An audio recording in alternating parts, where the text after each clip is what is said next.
अल्लाह तबारक व तआला कुरान अजीम में यूँ फरमाता है, जुल्म करने वाले अनकरीब ये जान लेंगे कि वो किस खाई में गिरने वाले। कभी इंसान को माल का नशा, ताकत का नशा फिरौन बना देता है। जब किसी के पास ज़्यादा पावर आ जाता है, माल आ जाता है, तो सबसे पहले अपने गलबे को बाकी रखने के लिए वो छोटों पर जुल्म करता है, जिसको हम अपनी आम जुबान में दादागिरी, गुंडागिरी कहते हैं।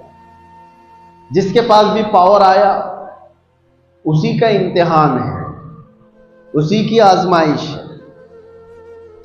इसीलिए शेख सादी रहमतुल्लाह तआला अलैह ने फरमाया है, जगरदन फिराजा तवाज़ो निकूस्त, गदागर तवाज़ो कुनद खोए उस्त। बड़े बड़े लोग अगर आजिज़ी करें तो ये अच्छी बात है, ये नेक खसलत है उनकी। पावर होने के बावजूद अगर वो आजिज़ी करे, तवाज़ो करे, और फकीर आदमी अगर गिड़गिड़ाए, तवाज़ो करे, तो ये तो उसकी आदत है, इसके अलावा करेगा क्या।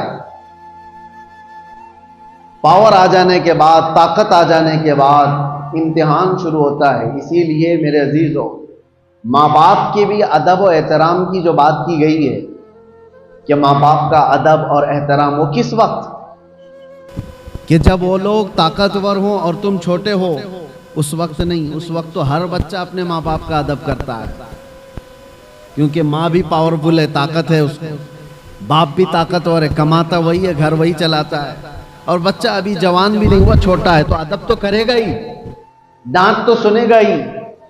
कमाल उस वक्त है जब वो बुढ़ापे पर आ गए और उनके हाथ पांव नहीं चलते, कमाई का कोई जरिया नहीं, और तुम पावरफुल हो चुके हो, तुम्हारे पास अल्लाह ने ताकत भी दी, दौलत भी दी। अब देखा जाए कि तुम मां को झिड़क के बात करते हो या फिर वो अदब दिखाते। इम्तिहान तो उस वक्त है जब वो कमजोर हो जाएं और तुम ताकतवर हो जाओ। इसीलिए कुछ लोग शोहर और बीवी के साथ हुस्ने सुलूक के जो मामलात हैं, इसको भी मैं आपको बताता हूं। किस वक्त एतबार है इस चीज का। कोई अगर ये कहता है मैं अपनी बीवी के साथ बहुत अच्छा सुलूक करता हूं, तो अगर अच्छा सुलूक करता है तो ये देखा जाएगा कि किस वक्त कर रहा है।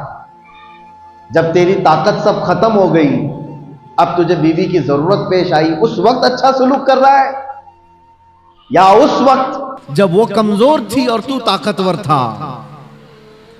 इसीलिए मेरे अजीजों, ये सारी मिसालें देखना है तो मुहम्मदुर रसूलुल्लाह सल्लल्लाहु अलैहि वसल्लम की जिंदगी, मेरे आका करीम सल्लल्लाहु तआला अलैहि वसल्लम की जिंदगी है पाक, हुजूर पाक सल्लल्लाहु तआला अलैहि वसल्लम के अपने वालिदैन के अदब की जो मिसाल मिलती है। हुजूर के वालिदैन तो बहुत जल्दी इंतकाल कर चुके, लेकिन फिर भी हदीस में मिलता है उस वक्त नहीं जब मेरे आका सल्लल्लाहु अलैहि वसल्लम का बचपन था, उस वक्त की बात जब मदीने तैयबा में इस्लामी हुकूमत स्टैब्लिश हो चुकी है।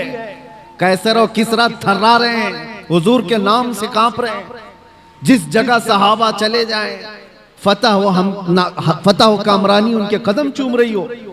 उस वक्त जब गलबा था, गलगला था, नबी पाक सल्लल्लाहु अलैहि वसल्लम सहाबा के साथ बैठे, एक बूढ़ी औरत आती है, हुजूर खड़े हो जाते हैं, और खड़े हो गए, सहाबा चौंक गए।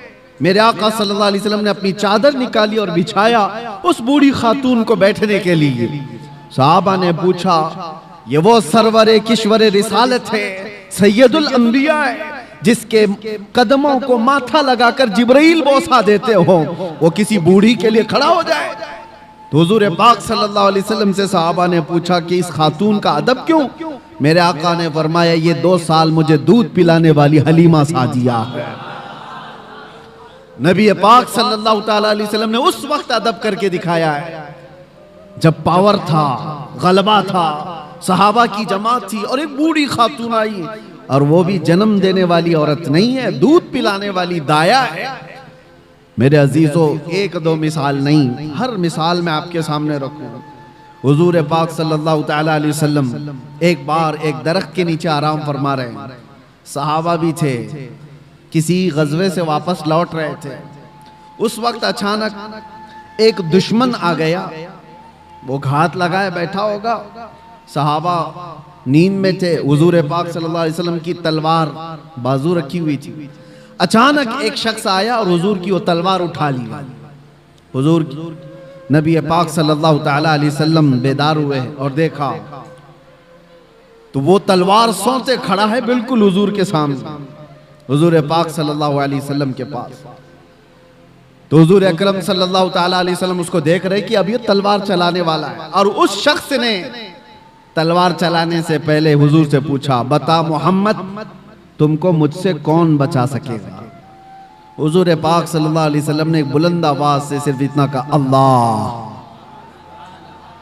हुजूर पाक की जुबान से ये जुमला निकला था कि उसके हाथ से तलवार गिर गई और कपकपी उसको तारी हो गई। जैसी तलवार गिरी हुजूर ने उठा लिया।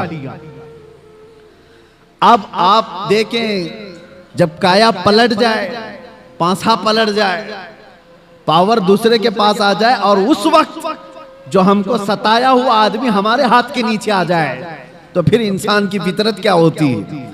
रगड़ दो इसको, मसल दो इसको, पूरा पुराना बदला ले लो। जब इसके पास पावर था तो मुझे परेशान किया इसने, ताकत का इस्तेमाल किया इसने। हुजूर पाक के पास तलवार हाथ में आई, अब वो कांपने लगा। हुजूर ने पूछा, बता अब तुझको मुझसे कौन बचाएगा? वो तो काफिर था, वो काफिर था। हुजूर ने तो फरमाया था अल्लाह। उसने कहा, मैंने सुना है कि तुम करीम इब्ने करीम हो। हुजूर पाक सल्लल्लाहु अलैहि वसल्लम ने फरमाया, जाओ तुम्हें आजाद कर दिया। तो वो आजाद होकर के गया थोड़ी ना, बल्कि कहा कि ला इलाहा इल्लल्लाह मुहम्मदुर रसूलुल्लाह, और अपनी कौम में आकर के बताया, मैंने एक ऐसे रहमदिल इंसान को देखा है, जब उसके हाथ में पावर आ गया तो उसने तलवार चलाने की बजाय मुझे मुस्कुरा करके आजाद किया है। मेरे अजीजों, ये आसान बात नहीं। इंसानी फितरत तो ऐसी है कि पावर का इस्तेमाल हर आदमी अक्सर गलत कामों में इस्तेमाल करता है। वो सिर्फ रसूलुल्लाह की जात है, वो यकीनन हमारे लिए कायदे कुल हैं, हमारे लिए नमूने अमल है। ला करके दिखाओ दुनिया भर की ताकतें, जिनके पास पावर आता है उसके बाद वो किस तरह का रूलिंग करती है। मैं इस्लाम को छोड़ करके आपके सामने रखूं अगर बात, हाँ, कभी कभार ये दरिंदे हमें ऐसे बादशाहों की मिसाल ला करके बताते हैं जिनका इस्लाम से कोई ज्यादा ताल्लुक नहीं रहा। वो तो अय्याश बादशाह थे, नाम मुसलमान होने से कोई मुसलमान थोड़ी ना हो जाता है। वैसे तो तुर्की के इनकलाब के बाद मुस्तफा कमाल बादशाह नाम से जो रेवोल्यूशन आया था, सल्तनत उस्मानिया खत्म होने के बाद तुर्की में जो बादशाह बनाया गया अंग्रेजों की तरफ से, उसका नाम क्या था? मुस्तफा कमाल बादशाह। उसने तकरीबन 10-11 साल हुकूमत किया, पूरे इस्लाम को खत्म करने के लिए एड़ी चोटी का जोर लगा। कुरान पे पाबंदी, अजान पे पाबंदी, हिजाब पे पाबंदी, अरबी जुबान पे पाबंदी। 11 साल की हुकूमत में नाम क्या था? मुस्तफा कमाल। नाम हो जाने से कोई मुसलमान नहीं होता। हाँ, ये बात याद रखें। मिसाल लाओ ऐसी, अबू बकर हो, उमर हो, उस्मान हो, हैदर रदी अल्लाह ताला नुमा जैसी, कि उनके दौरे खिलाफत में मैं अगर आपको हजारों मिसालें रखूं, पावर था, गलबा था, ताकत थी, तब फिर किस तरह का इस्तेमाल किया है। आज दुनिया को देखो, निहत्तों पर जो जुल्म किया जाता है, बराबर का मुकाबला हो तो समझ में आए कि दो पहलवान मैदान में लड़ रहे हैं। फिलिस्तीन और इजराइल के मामलात को पूरी दुनिया जानती है।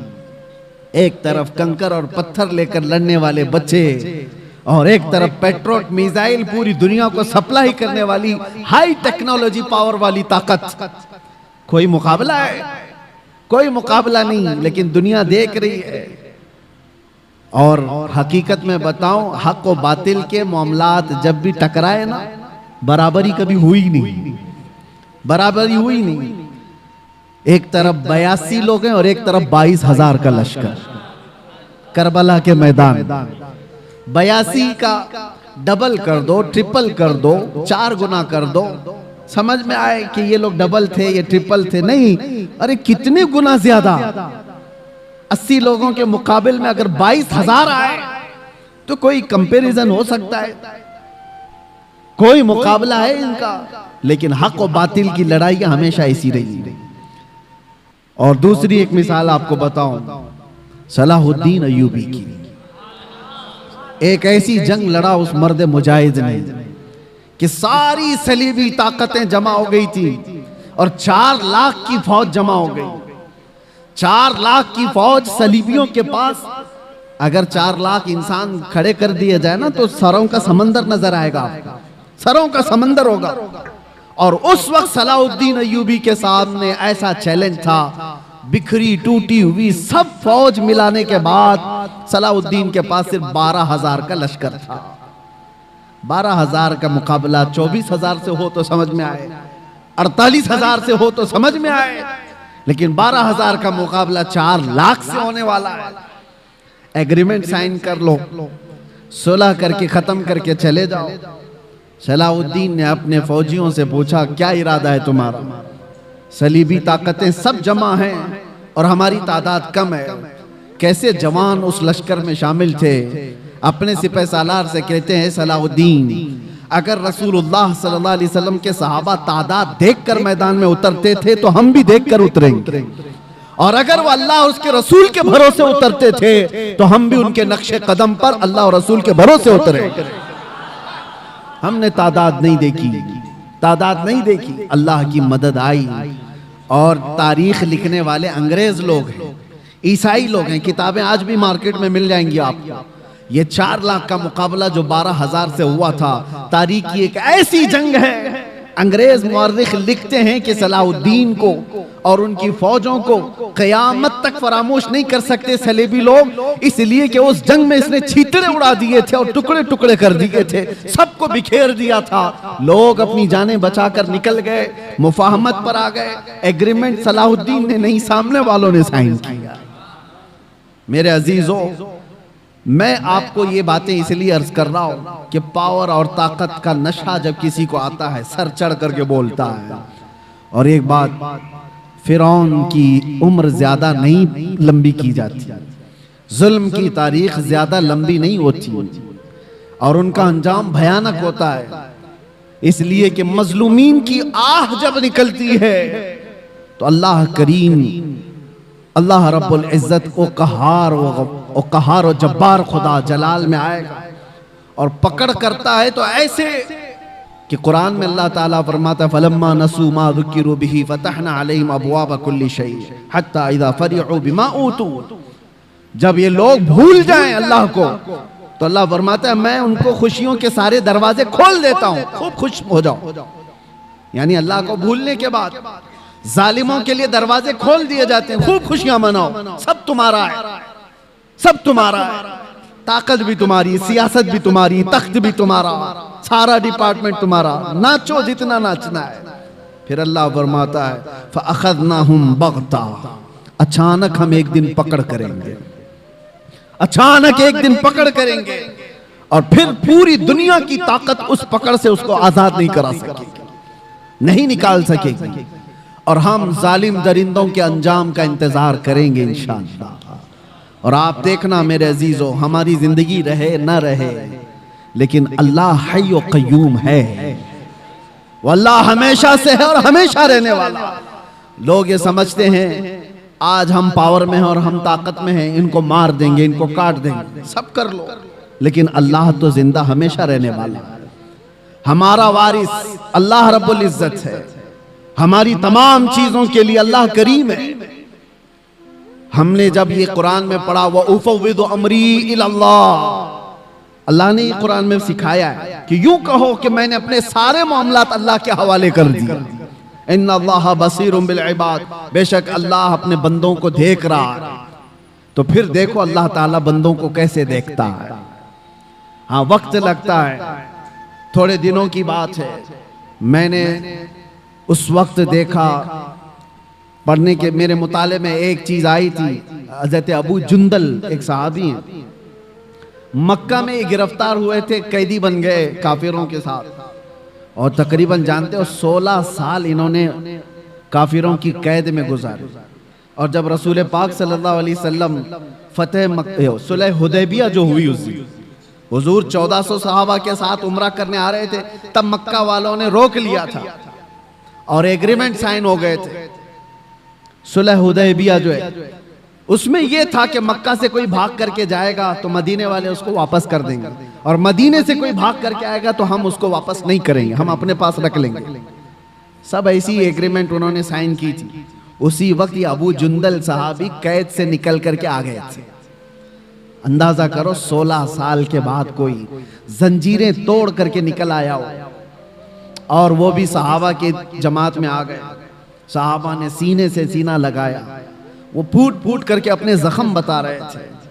लेकिन कुफ्फार को जैसे ही पता चला हमारा एक कैदी भाग गया है, तो उन्होंने कहा कि अभी अभी हमारा एग्रीमेंट हुआ है कि जो मक्का से भाग कर जाएगा उसको मदीने वाले वापस करेंगे, अबू जुंदल को हमारे पास वापस करो। सहाबा सब खड़े हो गए कि इस मजलूम को हम वापस कैसे करेंगे, जंग कर लेंगे। सबकी नजरें हुजूर पाक की तरफ थी कि हुजूर क्या फैसला फरमाए। अबू जुंदल अपने जख्म दिखा दिखा करके सहाबा से कह रहे थे इनके पास वापस भेजोगे मुझे बहुत मारेंगे। तो मक्का के कुफ्फार और मुशरिकीन को हुजूर ने कहा कि अब वो आ गया छोड़ दो, अभी तो हमारी एग्रीमेंट साइन नहीं हुई। तो उन्होंने एग्रीमेंट को खत्म कर दिया और कहा कि अगर ये हमको वापस नहीं किया जाएगा तो हम एग्रीमेंट भी नहीं करेंगे। जब जिद पर अड़ गए, हुजूर पाक ने अबू जुंदल की तरफ देखा और कहा अबू जुंदल मक्का वापस चले जाओ, रहमतुल लिल आलमीन है। सारे सहाबा देख रहे हैं। बसा औकात ऐसे हुक्म आएंगे मेरे अजीजों जिंदगी, लोग ये समझते हैं ये तो हमारी तकलीफ पर और तकलीफ आ रही है। वो रहमतुल लिल आलमीन है और 16 साल का कैदी बाहर आया है और हुजूर उसको कहते वापस चले जाओ। दुनिया की नजर तो ये देख रही है कि रहमतुल लिल आलमीन है, वापस इसको कैद में भेज रहे हैं। सारे सहाबा से कहते लड़ लो, इसको वापस निकाल लो। लेकिन तुम नहीं जानते जो रसूलुल्लाह की नजर देख रही है। ये इम्तिहान है हमारा। मुसीबत के बाद हम आस लगाए हैं अल्लाह उसके रसूल की जात से, तो हो सकता है 2-4 मुसीबतें फिर आ जाएं। तुम ये कहोगे कि मैंने तो एक मुसीबत से छुटकारे की दुआ की थी, 4 और आ गई। कहीं ऐसा तो नहीं कि तुम्हारा ईमान बिखर जाएगा और तुम छोड़ दोगे। मैंने देखा है कैद के दिनों में कितने ऐसे हैं जो काफिर हो जाते हैं, यही कहते हुए कोई अल्लाह नहीं है, हम तो कितने दिनों से दुआ कर रहे हैं, हम पर तो और केस ही केस होते जा रहे हैं। माज़अल्लाह रब्बिल आलमीन, ये कड़ा इम्तिहान है मेरे अजीजों। हुजूर ने वापस कर दिया। और हैरत की बात मैं आपको बताऊं, दूसरा कोई आम मामूली आदमी हो तो जंग कर ले और लड़ाई कर ले, या फिर छूटा हुआ कैदी उसको जब ये फरमान सुना दिया जाए तो बिफर जाए और कहे कि मैं तो छोड़ देता हूं, ऐसा दीनी क्या। अबू जुंदल की तरफ सहाबा ने देखा, सर झुकाए मक्का की तरफ वापस जा रहे हैं। फरमाने मुस्तफा है, मेरे नबी का फरमान है। ईमान हो तो ये 16 साल कैद में रह करके छूट करके आए थे, जख्म दिखा दिखा कर रो रहे थे। उसके बाद रसूलुल्लाह ने फरमाया जाओ वापस। छू चीरा तक नहीं कहा, ये पूछा भी नहीं या रसूलुल्लाह वापस उस जुल्म की चक्की में पिसने जाऊं, नहीं पूछा, सर झुकाया और चल पड़ा। यही तो ईमान है मेरे, यही ईमान है।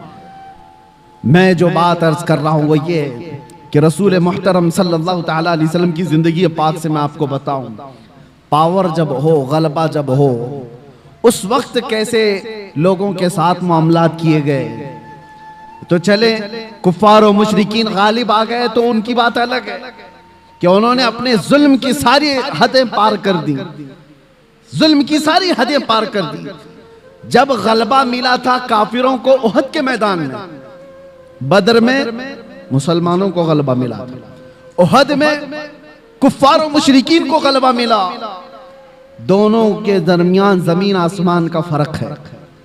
बदर के मैदान में भी 70 काफिर मारे गए थे और उहद के मैदान में 70 मुसलमान शहीद हुए थे।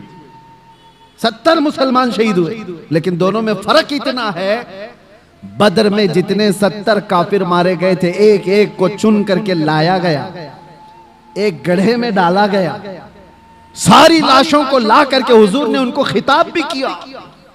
शाम के वक्त हदीस पाक में हुजूर उनसे बात कर रहे थे, बताओ ऐ मरने वालों, क्या तुमको वो चीज मिल गई जो तुम्हारे खुदाओं ने तुमको वादा किया है, या तुम अपने खुदाओं से जो यानी उम्मीद रखते थे।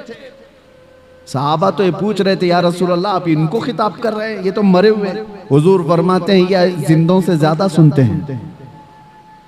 ये मामला है बदर के मैदान का, पावर था, गलबा था, और उधर उहद के मैदान में पावर और गलबा कुफार को था। क्या किया इन्होंने? 70 मुसलमानों को जो शहीद किया, अमीर हमजा का सीना चाक करके कलेजा निकाल के चबाया था। इंसानों में ये हरकत हो सकती है?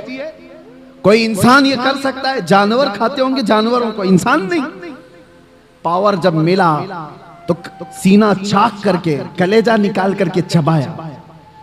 दूसरे क्या किया? साद इब्ने रबी, उनके पेट को फाड़ दिया और अंतड़ियां बाहर निकाली, गले में डाल लिए गए। क्या ये इंसान कर सकता है? तीसरी मिसाल हजरत अनस बिन नुज़ैर, ये वो सहाबी हैं, उनकी बहन कहती हैं सिवाय उनकी शहादत की उंगली के उनका जिस्म मिला ही नहीं, कुचल दिया गया था, पूरा रौन दिया गया था, पूरे जिस्म को रौन दिया गया। एक उंगली से पहचान में आए कि अनस बिन नुज़ैर की लाश। लाशों के साथ ये किया। जब पावर आया तो, ताकत आई तो ये किया। चौथी मिसाल, ये तो एक दो नहीं है, कई मिसालें।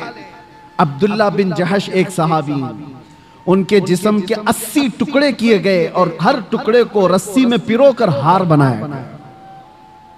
ये पावर जब आए तो कुफार ये करते हैं। और रसूलुल्लाह सल्लल्लाहु ताला अलैहि वसल्लम के हाथ में जब पावर आया, अब मैं आपको बताऊं, यह उहद का मैदान था जहां जंगली जानवरों से ज्यादा जुल्म कुफार और मुशरिकीन ने किया सहाबा के साथ। 70 सहाबा जो शहीद हुए हैं, सबकी लाशों के साथ इन्होंने बहुत बुरा सलूक किया है, बहुत बुरा सलूक किया है। जंगी कानून भूल जाते हैं लोग जब पावर में आते हैं, ताकत में आते हैं। और यही पावर जब रसूलुल्लाह के हाथ में आया, 10,000 का लश्कर लेकर मेरे आका 20 रमजान को मक्का में दाखिल हो रहे हैं। उस वक्त जंग करने जैसी नौबत भी नहीं थी। कुफारे मक्का सब भागे भागे फिर रहे थे, मुकाबला करने की ताकत नहीं थी। खानदान बिखरे हुए थे, हुजूर के सामने खड़े होने की हिम्मत नहीं थी, सब छुप रहे थे। और नबी पाक सल्लल्लाहु ताला अलैहि वसल्लम के सहाबा शाहाना अंदाज में हरम काबा में दाखिल हो रहे थे। लब्बैक की सदाएं गूंज रही थी, हरम काबा की सरजमीन चूमी जा रही थी और अल्लाहु अकबर की सदाओं से मक्का गूंज रहा था। उस वक्त जानते हो 10,000 का लश्कर जब मक्का में आया हो, हैबत ऐसी तारी थी सबके दिलों पर कि लोग दीवारों से चिपके हुए खड़े थे, कोई दरवाजों के अंदर बंद खड़े थे। लेकिन मेरे आका सल्लल्लाहु अलैहि वसल्लम जब हरम काबा में आए, अजान दी गई और फिर मक्का वालों को बुलाया गया। कहां हैं सारे लोग? हैरत होती, आपको तारीख उठा करके देखो, हैरत होगी। जिसने हुजूर पाक सल्लल्लाहु अलैहि वसल्लम के मुकाबिल में एक दो नहीं कितनी जंगें लड़ी। जंगे बदर में मुकाबले में अबू सुफियान है, जंगे उहद में मुकाबले में अबू सुफियान है, जंगे खंदक में मुकाबले में अबू सुफियान है। हुजूर के मुकाबले में अबू सुफियान इतनी जंगे हुजूर के मुकाबले में लड़ते रहे। और हुजूर उस दिन ऐलान करते हैं, मक्का के फतेह मक्का के दिन जब पावर हाथ में है, मेरे आका फरमाते हैं जो भी मक्का में इधर उधर छुप करके भाग रहे हैं उनको डरने की जरूरत नहीं। जो मेरे दादा अब्दुल मुत्तलिब के घर में आ गए वो पनाह में है, जो अबू सुफियान के घर में आ गए वो पनाह में है। दुश्मन के घर में अबू सुफियान को ये मकाम दे रहे हैं। हुजूर फरमाते जो अबू सुफियान के घर में आ गए वो पनाह में है, जो खाने काबा के इर्द गिर्द आ गया वो पनाह में है, उससे जंग नहीं की जाएगी। और जो तलवार उठाया हुजूर से मुकाबला करना चाहा, वो कैदी बना करके लाए गए, पकड़ करके लाए गए। फतेह मक्का का दिन है। सहाबा तो सहाबा है जो बरसों से जंगों की जिंदगी देख रहे हैं हुजूर के साथ। मेरे अजीजों, उनकी कुर्बानियां कम नहीं है। हजरत अबू हुरैरा से पूछो, हदीसें बताती हैं ऐसी ऐसी जंगों में सहाबा गए, कहते हैं कि पैरों पर कपड़े बांधने पड़ते थे, सारे नाखून उखड़ गए थे। ऐसी जंगें वो लड़ करके आए बगैर चप्पल पहने। मेरे आका सल्लल्लाहु अलैहि वसल्लम से कभी उन्होंने ये सवाल नहीं किया था कितना लंबा आप लेकर के जाएंगे। एक जंग से लौट रहे हैं, जिब्राइल अमीन आए, हुजूर से कहा या रसूल अल्लाह, अल्लाह का हुक्म है यहीं से दूसरी जंग में जाना है। सहाबा 1 महीने की जंग के बाद लौट रहे थे, जख्मी थे, नसें कटी हुई थी। हुजूर ने जिब्राइल से कहा मेरे सहाबा से पूछ लूं, ये मदीने से 5 किलोमीटर ही बाकी था घर, वापस रास्ता 5 किलोमीटर का, 1 महीने की जंग के बाद वापस आ रहे। हुजूर ने सहाबा से पूछा, जिब्राइल आए अल्लाह का हुक्म लेकर, यहां से दूसरी जंग में जाना है, तुम्हारा क्या मशवरा है? सहाबा में से किसी ने एक ने ये नहीं कहा मरहम पट्टी कर लें, बीवी बच्चों से बात कर लें, घर के हाल चाल देख कर के आए। नहीं, सारे सहाबा एक जबान होकर कहते हैं या रसूल अल्लाह, देर किस बात की, देर किस बात की, चले यहीं से चलते हैं। ये वो सहाबा है, ये वो साहबा है जंगों ने उनको चूर चूर किया था। तो फतेह मक्का के दिन लाजमी बात है मेरे अजीजों, पावर हाथ में था, गलबा हाथ में था, ताकत हाथ में थी। जितने आज तक लड़ते थे वो सब कैदी बनकर के हाथ सामने खड़े थे। तो किसी साहबी ने ऐलान कर दिया, अल यौम यौमुल मलहमा, आज तो छींतड़े उड़ाने का दिन है, आज के तो गोश्त के टुकड़े उड़ाए जाएंगे। मेरे आका ने उस सहाबी का नारा बदल दिया, अल यौम यौमुल मलहमा। मलहमा का मतलब होता है गोश्त के पीस पीस किए जाएंगे। हुजूर ने उनकी जुबान को बदल दिया और कहा ला ला, अल यौम यौमुर रहमा, आज का दिन तो रहमत का दिन है, आज का दिन तो रहमत का दिन है। लाओ दुनिया में ऐसी मिसाल, पावर में आ जाए, ताकत में आ जाए, तब वो माफ करता। ये जालिम कुत्ते क्या समझते हैं, जिनके हाल चाल ये है कि छोटी सी ताकत के मालिक बन गए तो निहत्तों पर जुल्म करते हो। अपने बराबर की ताकतों से लड़ने की तो इनके अंदर हिम्मत नहीं है। ये लड़ना चाहे तो लड़े ना, जो आज पावरफुल ताकतें हैं, ये आपस में क्यों नहीं लड़ते? इजराइल को लड़ना है तो चाइना से जाके लड़ ले, कोरिया से लड़ ले जो बैठा हुआ है। जिनके पास पावर है उनसे क्यों नहीं लड़ते? इनको पता है हेकड़ी निकल जाएगी। लड़ना है तो उन गरीब निहत्तों से जिनके पास सब्जी काटने की चाकू भी नहीं, जिनके पास बीमार हो जाए तो दवाई की गोली भी नहीं, उनसे लड़ना है। इसको ताकत नहीं कहते, इसको दुनिया की सबसे बड़ी बुज़दिली कहते हैं, सबसे बड़ी बुज़दिली। और ऐसा जब जुल्म होता है तो अल्लाह की मदद आती है, आएगी, वक्त लगेगा।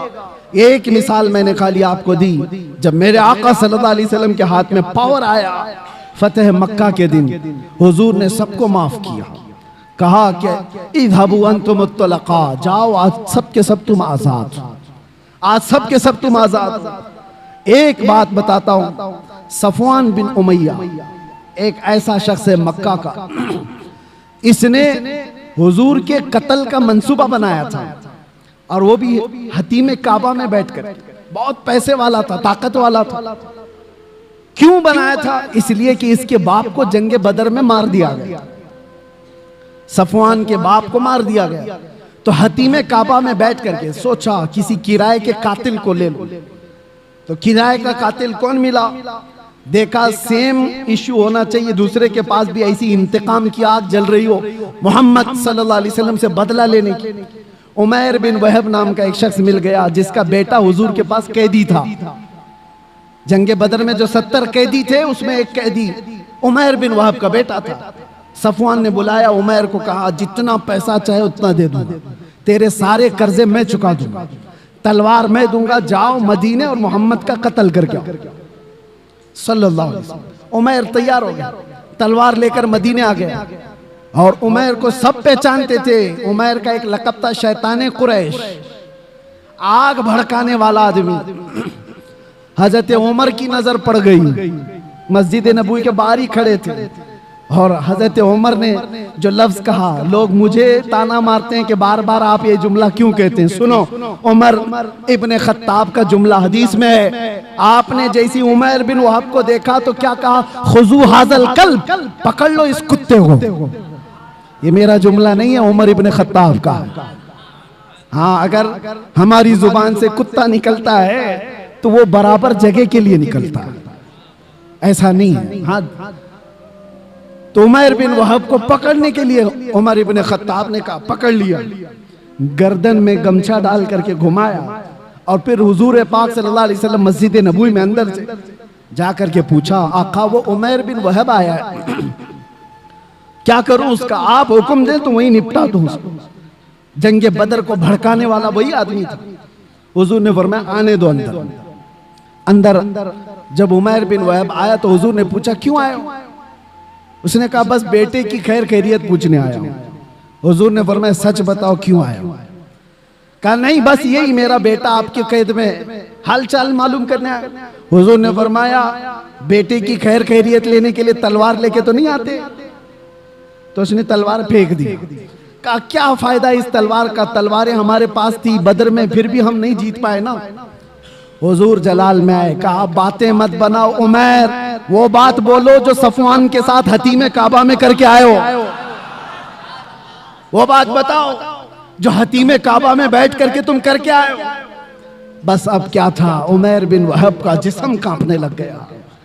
तन्हाई में बात की थी उमैर बिन वहब ने सफवान से और कहा, मैं गवाही देता हूं आप अल्लाह के सच्चे रसूल हैं, मुझे अपनी गुलामी में शामिल कर लो।